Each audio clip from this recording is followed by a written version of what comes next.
Hello दोस्तों, welcome back to Sanjay classes. तो आज हम लोग अपनी थर्ड बुक स्टार्ट कर रहे हैं। सभी बच्चे ध्यान से देखेंगे प्लीज मेरी तरफ। 8 दिसंबर 2023 और हम अपनी थर्ड बुक स्टार्ट कर रहे हैं। फेस वगैरह सब कुछ आ रहा है, देख लीजिए एक बार। ठीक है बच्चों, तो सर हमें कितना टाइम लगेगा? अगर आप लोग अच्छे से कंप्लीट करते हो तो विद इन अ मंथ ये बुक हमारी कंप्लीट हो जाएगी। बाकी आपकी मर्जी है, जितना मर्जी टाइम लगाते रहो। तो फर्स्ट चैप्टर जो है, अच्छा इस वाली बुक का मैं थोड़ा बता देता हूं आप लोगों को। जो पहला चैप्टर है आपका financial statement of company, basically इसमें 4 मार्क्स का आपको क्वेश्चन देखने को मिल जाएगा। थोड़ा सा अंडरस्टैंडिंग के साथ साथ रटने वाली चीजें भी यहाँ पर देखने को मिलेंगी। समझ आई बच्चों आप लोगों को या नहीं? तो फाइनेंशियल स्टेटमेंट ऑफ कंपनी में आप 4 मार्क्स की वेटेज अपनी लेकर चलना। उसके अलावा एक कंपैरेटिव और कॉमन साइज वाला रहता है। कौन सा चैप्टर रहता है? Comparative and common size. Financial statement analysis 2 point जो चैप्टर नंबर 2 है आप लोगों का, इसमें इन्होंने थ्योरीज डाली हुई है। आप लोगों का वो एक कंपैरेटिव और कॉमन साइज वाला चैप्टर था, उसका पहले 4 नंबर क्वेश्चन फ्री में होता था। अब क्या है, कह रहा है हटाओ यार, वो 4 नंबर बस खाली बैलेंस शीट के दे दिए तो वो रहने दो। फिर भी मैं उसको एडिशनल तौर पे आपको लास्ट में करा दूंगा। जो थर्ड चैप्टर है रेशियो, सभी बच्चे ध्यान से समझेंगे।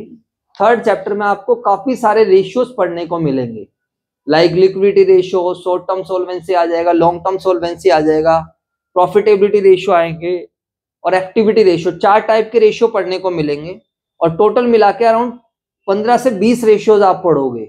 रेशियो आपको याद भी होना चाहिए। समझ आया कुछ या नहीं है?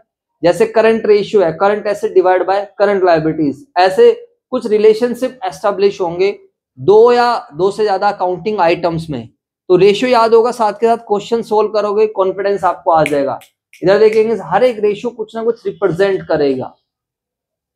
तो वो यहाँ पर बड़े बड़े क्वेश्चन सोल्व नहीं करने आप लोगों को, जैसे प्रोराटा का क्वेश्चन था, डिबेंचर्स में थे, या फिर अगर हम बात करते हैं डेथ में था या डिसोल्यूशन में, ऐसा नहीं है। छोटे छोटे क्वेश्चन होंगे, सोल्व करेंगे। और जो फर्स्ट चैप्टर है, फर्स्ट चैप्टर के अंदर आपको बैलेंस शीट, कंपनी के केस में बैलेंस शीट बनती कैसे है वो हम लोगों को बनानी है। अब कंपनी एक बड़े लेवल पे काम करती है, कंपनी में जनरल पब्लिक क्या करती है, इन्वेस्ट करती है। तो क्या है, अब अगर इन्वेस्टर्स को, यूजर्स को बार बार अलग अलग बैलेंस शीट देखने को मिले तो वो कंपैरिजन नहीं कर पाएंगे। रिजल्ट्स कहाँ से ले निकालेंगे, वो कहाँ से एनालिसिस करेंगे? बात आ रही है समझ या नहीं आ रही? जैसे प्रोप्राइटरशिप एंड पार्टनरशिप की बैलेंस शीट है, कोई फिक्स फॉर्मेट नहीं है। एक तरफ लायबिलिटीज है और एक तरफ क्या है, एसेट्स है। अब लायबिलिटीज में कभी आप क्रेडिटर्स को ऊपर रख देते हो, वो भाई पायलट इधर देख, कभी क्रेडिटर को ऊपर रख देते हो, कभी बीपी को, कभी लोन को, कभी आउटस्टैंडिंग एक्सपेंस। अब पिछले साल की बैलेंस शीट है और 2022 की 2023 की कंपैरिजन करने बैठ रहे हो तो क्रेडिटर पिछले साल की बैलेंस शीट में सबसे ऊपर दिख रहा है और इस साल की बैलेंस शीट में क्रेडिटर्स लायबिलिटी साइड में कहाँ दिख रहा है, सबसे नीचे दिख रहा है। कहाँ से कंपैरिजन करें? बात समझ में आई? और कोई फिक्स फॉर्मेट होता नहीं है, बस लायबिलिटीज एसेट्स हो गई, ऊपर नीचे हमने डाल दिया। तो बेसिकली क्या होता है, वहां पर चल जाता है। क्यों चल जाता है? क्योंकि प्रोप्राइटरशिप और पार्टनरशिप में लोगों का पैसा नहीं लगता है। जनरली जो ओनर रहता है वो उसी का ही पैसा लगा रहता है, उसको ऐसा किसी को रिपोर्टिंग करनी नहीं होती है। बट कंपनी के केस में अभी आप सभी बच्चे पढ़कर आए हो कि कंपनी के केस में equity share holders, preference share holders, debentures, सब लोग पैसा लगाते हैं। कंपनी एक बड़े लेवल पे काम कर रही होती है। तो कंपनी के केस में कंपनीज एक्ट 2013 भी आ जाता है। वो भी कहता है कि नहीं भैया, आपको ना एक प्रेस्क्राइब्ड फॉर्मेट क्या करना पड़ेगा, फॉलो करना पड़ेगा, सो दैट अगर हम पिछले 5 सालों की बैलेंस शीट को भी एनालाइज करें, एनालिसिस करें, तो हम क्या कर सके, अच्छी खासी कंपैरिजन कर सके। हम अपनी बैलेंस शीट को किसी दूसरे की बैलेंस शीट के साथ कंपेयर करना चाहें तो हम ठीक ठाक कंपैरिजन कर सके। और वो कंपैरिजन तभी पॉसिबल है जब मेरे बच्चों दोनों का फॉर्मेट क्या रहेगा, एक जैसा रहेगा। सब इससे यूजर को आसानी हो जाती है। यूजर एक ही चीज को बार बार, अब आप लोग को इतनी आदत हो गई है बैलेंस शीट, अच्छा सबसे पहले इक्विटी एंड लायबिलिटीज दिखेगा, उसके बाद शेयर होल्डर्स फंड दिखेगा। अब मान लो इसने शेयर होल्डर्स फंड ऊपर दिखाया, दूसरा बंदा सबसे नीचे दिखा रहा है। हर कंपनी अपना अपना चला रही है। तो मेरे बच्चों बताओ, एक जो यूजर्स हैं, इन्वेस्टर्स हैं, इन लोगों के लिए कितना मुश्किल हो जाएगा उनके बैलेंस शीट को एनालिसिस करना। समझ में आया नहीं है? आगे जाकर आप पढ़ोगे, जब कोई बंदा स्टॉक मार्केट में, कोई भी एप्लीकेंट अगर स्टॉक मार्केट में पैसा लगाता है, 2 तरीके के एनालिसिस करता है, फंडामेंटल एनालिसिस करता है और टेक्निकल एनालिसिस। टेक्निकल एनालिसिस में बैलेंस शीट एसपीएल का कोई रोल नहीं है। टेक्निकल एनालिसिस में वो व्यक्ति चार्ट देखता है कि चार्ट्स में हमारे जो स्टॉक का प्राइस है वो कैसे मूवमेंट कर रहा है। But when it comes to the fundamental analysis, then what we do, we generally do the analysis of किस चीज का, बैलेंस शीट, कितनी एसेट्स हैं, कितनी लायबिलिटीज हैं, कितना एसपीएल है, एसपीएल देखते हैं हम, कितना प्रॉफिट्स हम लोग कमा रहे हैं। सुनते रहो बस ध्यान से, ऐसे सुनो जैसे सत्संग हो रहा है, बस अभी आ जाएंगे अपने फॉर्मेट पे, डोंट वरी। तो बेसिकली क्या होता है, जब तक हमें कोई चीज क्लैरिटी नहीं होगी, हम एनालिसिस कहाँ से करेंगे। पहले एनालिसिस करने से पहले हमें क्या करना पड़ेगा, समझना पड़ेगा। और जो आपकी थर्ड बुक है, अगर आप थर्ड बुक के नाम भी देखोगे, थर्ड बुक का नाम ही क्या है मेरे बच्चों, एनालिसिस ऑफ फाइनेंशियल स्टेटमेंट। यहाँ पर आपको फाइनेंशियल स्टेटमेंट्स बनानी नहीं है, यू हैव टू एनालाइज। अभी जो फर्स्ट चैप्टर है उसमें हम बनानी सीखेंगे कि फॉर्मेट क्या है, एसपीएल बैलेंस शीट का फॉर्मेट क्या है। लेकिन जैसे रेशियो एनालिसिस आ जाएगा, वहां पर हम रिलेशनशिप एस्टेब्लिश करेंगे। आज हम डीपली स्टडीज करेंगे। और वहीं अगर मैं 11th क्लास से कनेक्ट करूं, जब मैं आपको 11th क्लास से समझाता हुआ आ रहा हूं, मैं आपको बोलता था अकाउंटिंग प्रोसेस आपको जिंदगी भर याद रहना चाहिए। अब याद करो सारे बच्चे, क्या होता था अकाउंटिंग प्रोसेस, अगर आता है तो बोलो, बताओ। What was the first step in accounting process, identification of financial transactions and event. अरे बोल दो, अकाउंटेंट आइडेंटिफाई करता है whether the transactions are of financial character और नॉट। ये vouchers, bill, cash memo, invoice इनके थ्रू करते थे, 11th में पढ़ चुके हैं। After identification of financial transactions and event, what we do, second step क्या होता था, रिकॉर्डिंग। अरे बोलो यार, तुम्हें आता है तो बोला करो, बिल्कुल शांत मत बैठा करो। रिकॉर्डिंग, रिकॉर्डिंग हम कौन सी बुक में करते थे, जर्नल। सर ये हम कहाँ सीख चुके हैं, क्लास 11th में। सर 11th में क्या 12th में भी सीखे, कंपनी की जर्नल सीखी है। अभी जर्नल ही तो बनाई, शेयर्स, डिवेंचर, बोलो हाँ या ना। और आगे जिंदगी भर जर्नल चलने वाली है, ध्यान रखना। सीए फाउंडेशन, इंटरमीडिएट, फाइनल, और कुछ नहीं होने वाला खास, बस बड़ी बड़ी एंटिटीज का हो जाएगा। थोड़ा अलग अलग चीजें करेंगे, लेकिन प्रोसेस साथ रहेगा तो कभी दिक्कत नहीं आएगी। जर्नल बनाओगे, जर्नल कई तरीके की होती थी, cash book, purchase book, sales book, purchase return book, sales return book, BR book, BP book, journal proper. Video का लिंक भेज दूंगा, देख लेना। अकाउंटिंग प्रोसेस 10 से 15 मिनट लगा के 11th रिवाइज हो जाएगी। तो सर हम देख रहे हैं कुछ चीज हमने 11th में कर ली। यस, रिकॉर्डिंग का काम हम कब सीख चुके थे, 11th में, by applying the rules of debit and credit. फिर रिकॉर्डिंग करने के बाद क्या करते थे, classification. What is classification, grouping the similar nature item at a single place. For the purpose of classification what we do, we prepare various accounts, we prepare ledger book. अरे बोलो हाँ या ना। लेजर में cash account, machinery account, building account, furniture account. तो आपको नहीं लगता कि 12th में भी लेजर, हर जगह लेजर बनती है। पहले जर्नल बनेगी, फिर क्या बनानी पड़ेगी, लेजर। समझ आया। And after classification what we did, क्या करा हम लोगों ने बच्चों, था समराइजिंग। याद करो, समराइजिंग करी। समराइजिंग में हमने क्या करा, ट्रेडिंग, ट्रायल बैलेंस बनाया, ट्रेडिंग अकाउंट बनाया, P&L बनाया, बैलेंस शीट बनाई। बोलो हाँ या ना। अब तो लेजर के बैलेंस से निकल के आए थे, वो ट्रायल बैलेंस में ले गए, एंड ट्रायल बैलेंस को बेस बनाकर क्या बना लिया, फाइनल अकाउंट। और कंपनी में भी तो मैंने ऐसे समझाया था जब सीधा बैलेंस शीट समझा रहा था। अरे बोल दो, जब ऊपर क्लास हो रही थी बोला था बैलेंस शीट में सीधा क्रक्स जाता है, कट पिट करके जो लास्ट वाला बैलेंस बचता है वो पहुंचता है। वो बात अलग है। हमने ट्रायल बैलेंस नहीं बनाया, बोलो हाँ है ना। तो यहाँ पर हम लोग ये डिस्कस करेंगे कि how the companies balance sheet is to be prepared, what is the format of companies. इसके बाद क्या होता था, समराइजिंग करने के बाद याद करो अगला स्टेप क्या था, एनालिसिस एंड इंटरप्रिटेशन। क्या था स्टेप, एनालिसिस एंड। तो this is the stage when we are going to understand how we will do the analysis. अब आपको ये सीखना है कि अब आप एक्सरे देख रहे हो, किसी ब्लड रिपोर्ट देख रहे हो, अब आप डॉक्टर बना, हाँ जी एनालिसिस, कंपनी की परफॉर्मेंस के बारे में आप जानना चाहो। समझ, इतना टाइम नहीं है पूरी बैलेंस शीट पूरी एसपीएल पढ़ते रहेंगे। उसके लिए हम क्या करेंगे, कुछ टेस्ट करेंगे। We will calculate various ratios. हम क्या करेंगे, कुछ रेशियोज निकालेंगे, तो रेशियो से पता लगा लेगा, अच्छा इसकी ये पोजीशन है और इसकी ये पोजीशन। समझ आएगा, कुछ नहीं है। जब आप बड़े हो जाओगे तो धीरे धीरे जब आप ये खून में रम जाएंगी चीजें, कल को आप जब आप स्टॉक मार्केट में जा रहे हो बहुत ज्यादा काम आने वाली है। और आज के टाइम करियर हम कहीं पे भी बना सकते हैं। आज का टाइम पढ़ाई लिखाई का नहीं है कि ज्यादा पढ़ाई लिखाई करो। आपका मन है तो पढ़ो, नहीं मन है तो जो आपकी स्किल है उसी स्किल को क्या करते रहो, पॉलिश करो। एक चीज को पकड़ो, स्टॉक मार्केट का बहुत अच्छा स्कोप है, सीखना तो वहां भी पड़ेगा। वीडियो एडिटिंग का भी बहुत अच्छा स्कोप है, एडिटर का भी, डिजिटल मार्केटिंग का भी बहुत अच्छा स्कोप है। सीखना तो तुम्हें एक फील्ड को ही पकड़ोगे, सीखना तो तुम्हें वहां पर भी कर, एक तरीके से पढ़ना तो वहां भी पड़ेगा। बात आ गई समझ या नहीं आ गई? अरे बोल दो यार। एक होता है किताबी पढ़ाई करना, किताबी पढ़ाई क्या है, ये 11th 12th ग्रेजुएशन ये सब। एक होता है दूसरी वाली करना। अब जो एक्टर बनता है वो भी तो सीखता है। अब उसको उनके टीचर अलग से सिखाते, नहीं भाई ऐसे नहीं, ऐसे बोलना है, यहाँ पर ही करना है। सिंगिंग जाएंगे तो सिंगिंग, तो सीखना तो हर जगह तुम्हें पड़ेगा ही पड़ेगा, सीधी सी बात है। तो विदाउट वेस्टिंग द टाइम तो थोड़ा सा ब्रीफ इंट्रोडक्शन दे दिया। इसके बाद हम रेशियोज के बाद हम कैश फ्लो स्टेटमेंट पढ़ेंगे। And cash flow statement as the name suggest एक ऐसी statement which is going to show how the cash is flowing within the organisation, what is the how the cash from where we are getting the cash, कि पैसा कितना आ रहा है और पैसा कितना जा रहा है, कंपनी के पास कहाँ से पैसा आ रहा है, कंपनी के ऑपरेशन से कितना पैसा आ रहा है, कंपनी की इन्वेस्टिंग एक्टिविटी से कितना पैसा आ रहा है, एंड कंपनी की फाइनेंशियल एक्टिविटी से कितना पैसा आ रहा है। बात समझ में आई या नहीं? थर्ड बुक की वेटेज 20 मार्क्स की रहती है, आप सभी बच्चे इस बात को ध्यान रखना। और जो है जो 20 कैश फ्लो स्टेटमेंट आपकी 8 मार्क्स की मिलेगी, बाकी के जो 3 चैप्टर्स हैं एनालिसिस ऑफ फाइनेंशियल स्टेटमेंट ये आपके 12 मार्क्स के मिलेंगे। कितने मार्क्स के रहने वाले हैं? 12 मार्क्स के। तो आप इसको अभी लिख लीजिए, बार बार मेरे से कोई बच्चा वेटेज वगैरह नहीं पूछेगा। हाँ जी सर, ठीक है भाई, क्लियर हो गया बेस?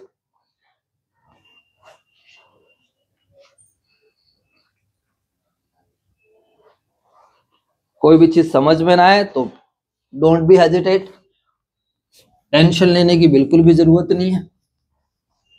कोई भी चैप्टर करो बढ़िया से करो, और इसलिए करो कि आगे जिंदगी भर काम आने वाला है। और ये कंपनी की बैलेंस शीट कभी भी आपका पीछा नहीं छोड़ेगी। सेकंड ईयर में कॉर्पोरेट अकाउंटिंग आ जाएगा, और अब डीयू से करोगे तो सेकंड सेमेस्टर में कॉर्पोरेट अकाउंटिंग आ जाएगा। और कॉर्पोरेट अकाउंटिंग का क्या मतलब रहने वाला है? पूरी कंपनी की अकाउंटिंग। अरे बोल दो यार, यहाँ पर तो तुमने बस खाली 2 चैप्टर पढ़ लिए, मेन शेयर्स और डिबेंचर, ये भी सब कंपनी से रिलेटेड है, रेशियो भी कंपनी से रिलेटेड है, और कैश फ्लो स्टेटमेंट भी कंपनी से रिलेटेड है। बाकी आगे जाके और भी चैप्टर पढ़ोगे, redemption of debenture, redemption of preference share, buy back, internal reconstruction, amalgamation of companies, final account of companies, मतलब कंपनी में क्या क्या हो सकता है, ये सब आप आगे जाके कहाँ पढ़ोगे? कॉर्पोरेट अकाउंटिंग में, या फिर सीए इंटरमीडिएट लेवल पे पढ़ने को मिलेगा। अरे बोल दो यार। और कंपनी लॉ पढ़ोगे आप, बीकॉम में भी पढ़ोगे, और साथ में क्या करोगे? सीए लेवल पे भी पढ़ोगे। लॉ का मतलब है कंपनी बातों से तो चलती नहीं है, there are certain provisions which we have to follow. तो कंपनी जब आप चला रहे हो तो किन किन बातों का आपको ध्यान रखना है, सेंट्रल गवर्नमेंट ने क्या क्या कह रखा है, कंपनीज एक्ट 2013 में क्या क्या बातें लिखी है, लाइक शेयर इश्यू करने तो कैसे इश्यू होने, डिबेंचर इश्यू करने तो कैसे, समझ आया नहीं है? तो वो आप कंपनी लॉ में पढ़ोगे। इसी तरीके की आपकी कुछ जर्नी रहने वाली है। समझ आया मेरे बच्चों? ठीक है सर। तो अब हम लोग बता रहे थे, तो जो आप लोगों को पता है आपका पेपर 80 मार्क्स का आता है, और 20 मार्क्स का क्या होता है? प्रैक्टिकल। 80 में से 60 मार्क्स की आपकी कितनी है मेरे बच्चों? बताओ। फर्स्ट बुक है और सेकंड बुक है, और थर्ड बुक आपकी कितने मार्क्स की है? जल्दी से बताओ, थर्ड बुक कितने मार्क्स की है? 20 मार्क्स। अब ये 20 मार्क्स फिर फर्दर डिवाइड हो जाएंगे, किस किस में डिवाइड हो जाएंगे? 8 नंबर आपके हो जाएंगे कैश फ्लो स्टेटमेंट के। कैश फ्लो स्टेटमेंट में भी ऐसा क्वेश्चन आता है, एक क्वेश्चन 6 नंबर का आ जाएगा, बाकी एक एक नंबर के क्वेश्चन आ जाते हैं। और बाकी जो 12 मार्क्स हैं मेरे बच्चों, 12 मार्क्स आपके किस चीज के हो जाएंगे? 2-3 चैप्टर, फर्स्ट चैप्टर 1, चैप्टर 2 और चैप्टर 3। चैप्टर 3 क्या है? रेशियोज। चैप्टर 1 क्या है? बैलेंस शीट और एसपीएल, जिसको हम फाइनेंशियल स्टेटमेंट बोलेंगे। और चैप्टर 2 का नाम है एनालिसिस करना, फाइनेंशियल स्टेटमेंट का एनालिसिस, थ्योरी है बेसिकली। चैप्टर 2 क्या है? Financial statement analysis. समझ में आ गई बात या नहीं आ गई? अच्छा, फर्स्ट बुक आपकी कितने मार्क्स की थी? जल्दी से बताओ। 36। याद है ना आप लोगों को अच्छे से? हाँ जी सर, इस चीज को आप सही बच्चे ध्यान रखना। फर्स्ट बुक की जो वेटेज थी वो 36 मार्क्स की थी, और सेकंड बुक्स की जो वेटेज थी वो 24 मार्क्स की थी। अभी एक बारी हो जाए सिलेबस, फिर मैं आपको बताऊंगा कैसे कैसे आपको पूरे मार्क्स, कैसे आप इजिली 90+ स्कोर कर जाओगे बड़े प्यार से। अभी आपको ये टारगेट बनाना है, थर्ड बुक इजी है तो मुझे इसमें से एक भी नंबर अपना कटने नहीं देना है। और वो कैसे बन पाएगा? जब आप साथ के साथ होमवर्क करोगे। बस मैं आपसे एक ही चीज, स्टार्टिंग से अब तक एक ही चीज मैंने आपसे मांगी है, वो है अपना होमवर्क कर लो, तो कोई दिक्कत आएगी नहीं। इसमें आपको 20 में से 20 चाहिए, और मैं बच्चों को पेपर में यही एडवाइस करता हूँ, पहले आधे घंटे में थर्ड बुक निपटाओ। क्या एडवाइस करी जाती है? थर्ड बुक आपको अलग से देखने को मिलेगी, जो पार्ट ए रहेगा और फिर पार्ट बी। अरे बोल दो यार। अभी जब आपके फुल सिलेबस के टेस्ट होंगे तो आपको पता चलेगा कि क्या पैटर्न पेपर कैसा आता है, या आप सैंपल पेपर्स वगैरह देखोगे, जब प्री बोर्ड्स वगैरह होंगे तो पार्ट बी अलग रहेगा। तो पार्ट बी अगर आपको आता है, पार्ट बी आप पहले करोगे तो 20 में से 20 वहां बन जाए, आसान से होते हैं। यस, कैश फ्लो स्टेटमेंट थोड़ा सा बढ़िया चैप्टर रहेगा, जिसमें आपको एक अच्छे टीचर की आवश्यकता होती है। मैं आपको बड़े डीपली समझाऊंगा, बट आप लोग क्लासेस मत मिस करना, ठीक है मेरे बच्चों। तो सर आगे चलते हैं। अब हम बात कर रहे हैं सीधा थर्ड बुक में हमारे पास क्या नाम है, financial statements of a company. एक कंपनी की फाइनेंशियल स्टेटमेंट्स में क्या क्या आ जाएगा। वेटेज कितनी रहेगी, 4 नंबर से ज्यादा का आपको ये बैलेंस ये देखने को नहीं मिलेगा। अरे बोल दीजिए यार, बोला करो यस सर, हाँ जी ठीक है सर। तो फाइनेंशियल स्टेटमेंट्स के अंदर बेसिकली हम क्या क्या डालने वाले हैं ध्यान रखना, ठीक है भाई। फाइनेंशियल स्टेटमेंट्स की जब हम बात करेंगे तो बैलेंस शीट आएगा, एसपीएल आ जाएगी। तो financial statement of a company includes, financial statement of a company includes, क्या क्या इंक्लूड्स करेंगे हम इसके अंदर, बैलेंस शीट। एक क्या आ जाएगा मेरे बच्चों बताओ, बैलेंस शीट आ जाएगा। दूसरा क्या अच्छा बैलेंस शीट को हम प्यार से क्या भी बोलते हैं, पोजीशन स्टेटमेंट। बैलेंस शीट को हम प्यार से क्या भी बोलते हैं, पोजीशन स्टेटमेंट। दूसरा क्या आ जाएगा, स्टेटमेंट ऑफ, क्या बोलते हैं, स्टेटमेंट ऑफ प्रॉफिट और लॉस। इसी को हम प्रॉफिट एंड लॉस अकाउंट भी बोलते हैं। This is also known as result statement. Result, यहां से हमें रिजल्ट्स मिलता है, how much we are earning. And third क्या होता है, नोट्स टू अकाउंट। समझ में आया कुछ या नहीं आया? नोट्स टू अकाउंट से अब आप लोग फैमिलियर हो चुके हो। नोट्स टू अकाउंट्स बेसिकली एक तरीके से एक्सप्लेनेटरी स्टेटमेंट्स टाइप होती है, जो बैलेंस शीट या एसपीएल में जो भी आइटम जा रहा है उस पर हमें खिचड़ी नहीं पकानी होती। उसकी जो सारी इंफॉर्मेशंस जो मेरे बच्चों हम देते हैं वो कहाँ पर देते हैं, नोट्स टू अकाउंट। तो बेसिकली एक तरीके से बैलेंस शीट और एसपीएल के ये सपोर्टेड बाय नोट्स। ये बैलेंस शीट और जो है ना ये नोट्स टू अकाउंट सपोर्ट्स करते हैं, किसको सपोर्ट्स करते हैं, आइटम ऑफ किसको, बैलेंस शीट एंड एसपीएल। अरे बोल दीजिए यार। एंड फोर्थ क्या आएगा मेरे बच्चों बताओ, CFS. What is the full form of cash flow statement. And cash flow statement क्या रिप्रेजेंट करती है, इट इज अ स्टेटमेंट। ये भी क्या है मेरे बच्चों, एक स्टेटमेंट है of cash and cash equivalents. Cash और कैश इक्विवेलेंट्स की स्टेटमेंट है, यानी कि कितना पैसा आया कितना पैसा गया। हाँ या ना मेरे बच्चों बताओ।